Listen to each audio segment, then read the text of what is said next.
Baik,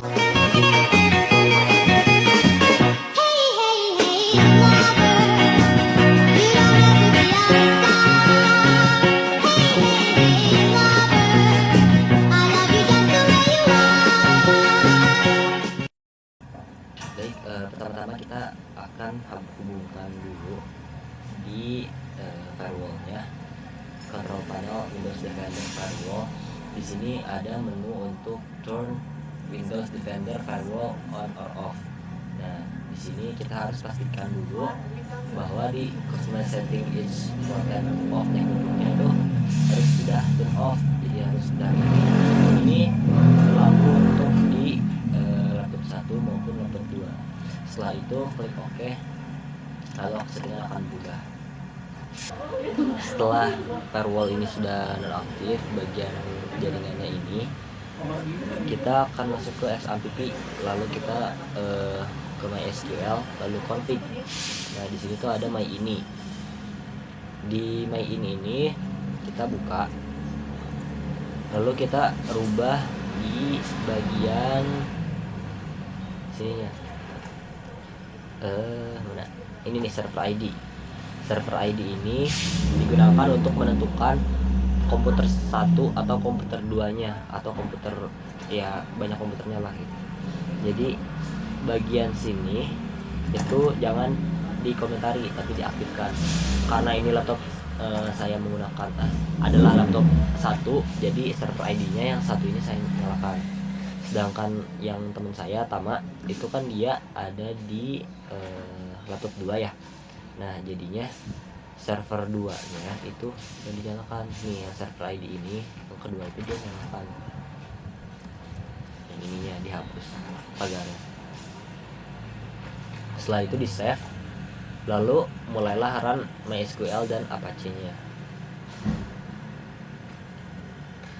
Setelah itu kita masuk ke command prompt, yaitu nanti akan mengetikkan dulu ipconfig untuk mencari tahu informasi tentang alamat dan jaringan si laptop yang terhubung dengan laptop. Sebelum itu kita harus memastikan bahwa komputer laptop 1 dan laptop 2 atau komputer 1 dan komputer 2 itu terhubung ke jaringan yang sama. Setelah itu setelah ipconfig muncullah Windows IP Configuration, di mana ini terdapat data-data atau spesifikasi dari perangkat mengenai jaringan ataupun alamat-alamat yang ada di perangkat ya. Nah, di sini terlihat link lokal yang IPv4 address. Nah, IPv4 address ini akan digunakan untuk kita berhubungan dengan jaringan laptop ke lain-lain gitu. Karena ini kan jaringan laptop saya, maka saya akan nge-ping ke jaringan laptopnya si Tama. Nah, lalu di proses ping 192 titik ini, nah ini tuh proses untuk mengecek apakah jaringannya terhubung atau enggak gitu sama laptop yang kedua yang sama. Nah, setelah itu dia akan muncul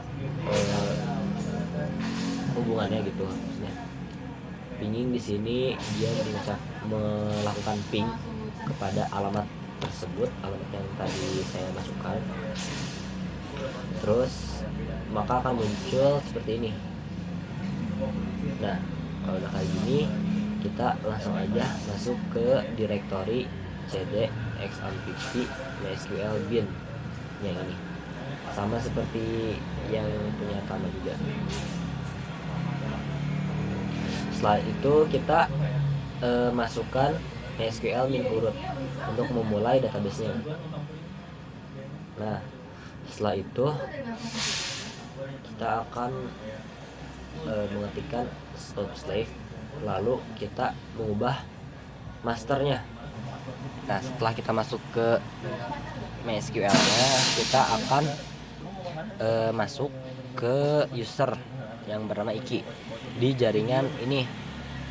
Nah, jaringan ini yaitu jaringan yang terdapat pada laptopnya Tama atau laptop kedua atau PC kedua atau apalah sebutannya. Dia berada di jaringan laptop kedua. Namanya itu, nama usernya Iki dan passwordnya tuh Iki. Nah, di sini ada master log file, itu menentukan alamatnya. Alamatnya itu ada di mysql bin titik 00001. Terus master log postnya itu adalah di 779. Ini sesuai dengan yang ada di laptopnya Tama ya. Terima kasih. Lalu di sini kita akan memulai slave-nya. Setelah dimulai, kita akan melihat bagaimana status dari si slave yang tadi kita telah lakukan. Nah, di sini ada waiting for master to set event. Ini artinya kita menunggu dari host, yaitu si Tama, untuk membuat event. Nah, lalu kita lihat dari sininya slave IO running sama slave SQL running. Kalau di sini keduanya yes, berarti sudah terkoneksi gitu antara laptop 1 dan juga laptop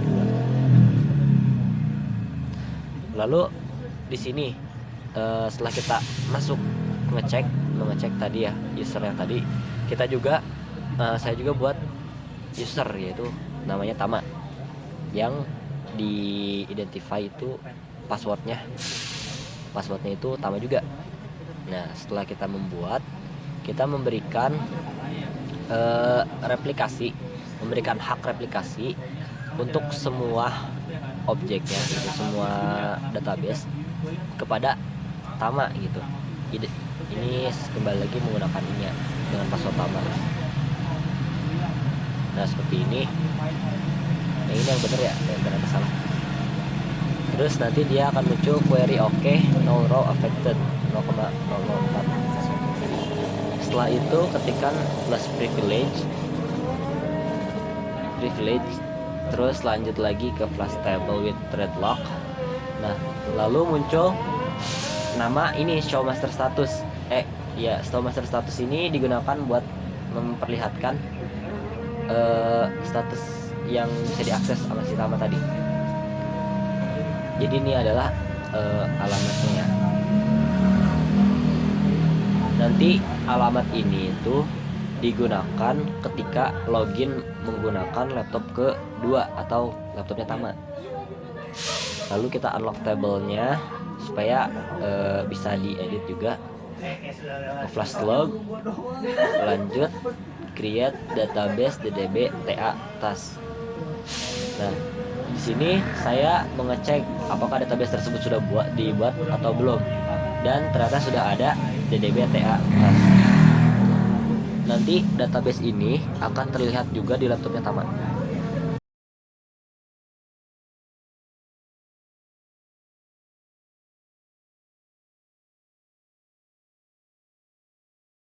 Saya masuk sebagai laptop 2 yang sebelumnya saya mengecek dulu IP dari laptop saya, yaitu ini, dan saya memping IP dari Iki, mengecek terhubung atau tidak. Jika terhubung, maka tampilannya akan seperti ini.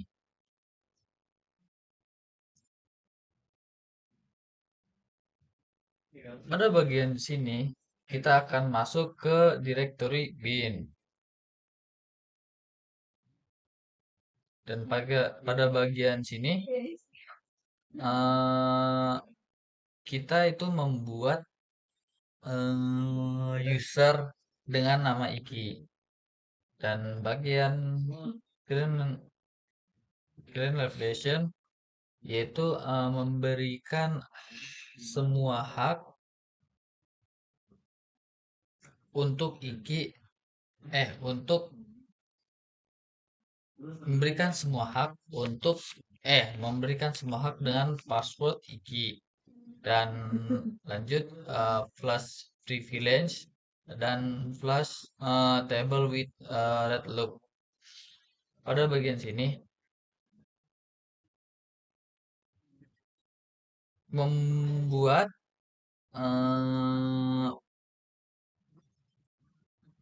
yang akan di sini pada show master status ini akan digunakan oleh Iki untuk login.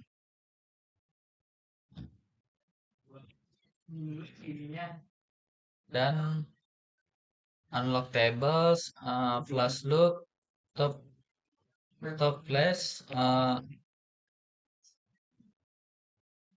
reset slash, dan pada bagian sini kita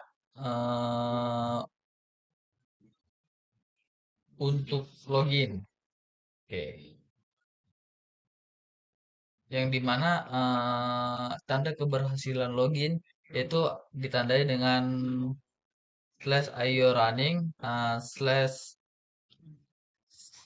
slash SQL running, yaitu dengan tanda yes.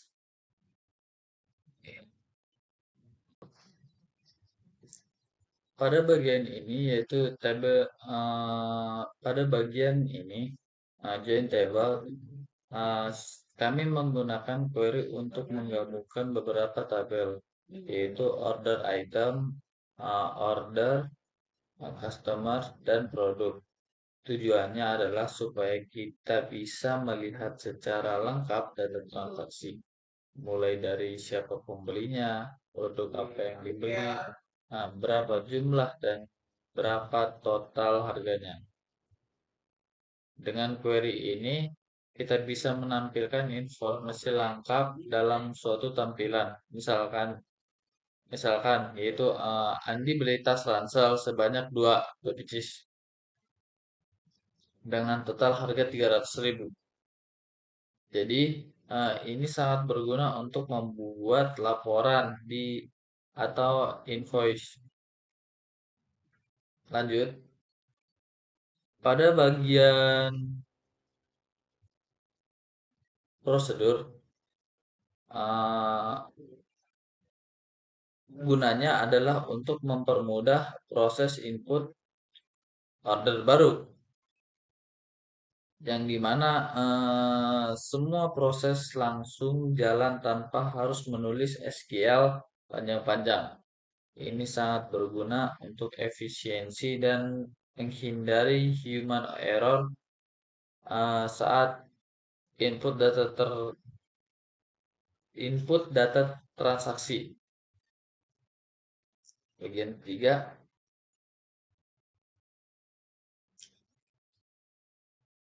function, yaitu function ini berfungsi untuk menghitung total belanja dari seorang customer.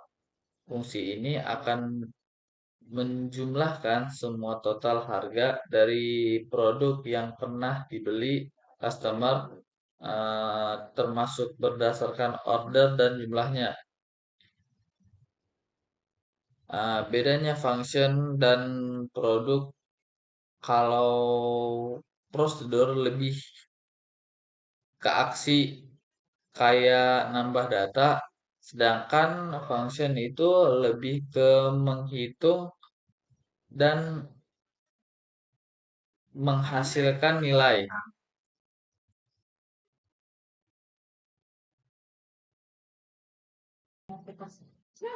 Nah, pada query 11 ini kita membuat tabel view yang namanya view order summary.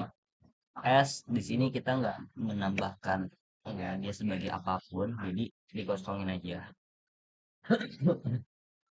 Terus di sini kita akan menampilkan order ID, terus nama sebagai customer nama, terus order date-nya dia menjumlahkan dari quantity dengan harga ini di pembelian gitu. Terus itu nanti ditampilkan dengan nama total order harga. Ini from order to join. Nah, lalu kita join si tabel customer on customer. Nah, ini kita akan di join. Ini juga sama. Ini juga. Terus di sini group by order ID, group by nama sama by order date. Setelah itu nanti kita akan tadi yang sudah ada tulisan terbentuk terbuat eksis. Bisa dilihat di DTP teras ini sebelah kiri. Nah, di sini ada tulisan di sini itu ada kelihatan ada yang di sini ada Ya, terus misalkan kalau ya, terus yang ke-12 itu ini membuat trigger, yaitu bernama after insert further item. Jadi nanti dia akan memasukkan nilai setelah kita memberikan nilai untuk order item.